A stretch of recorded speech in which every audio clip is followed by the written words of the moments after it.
ஓம் சக்தி. ஓம்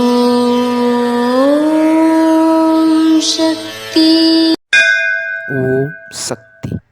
விதைத்ததை அறுவடை செய்தே ஆக வேண்டும்.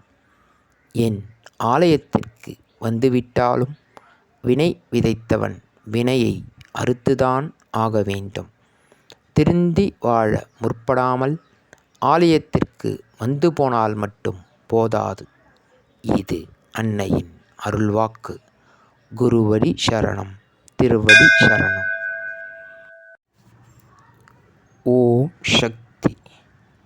சக்திகளே, உங்களுடைய கருத்துக்கள் மற்றும் அனுபவங்களை கீழ்காணும் மின்னஞ்சல் முகவரிக்கு வீடியோ வடிவிலோ ஆடியோ வடிவிலோ எங்களுக்கு அனுப்பவும். மற்றும் மறுவூர் மகிமை யூடியூப் சேனலை சப்ஸ்கிரைப் செய்யவும். ஓம் சக்தி.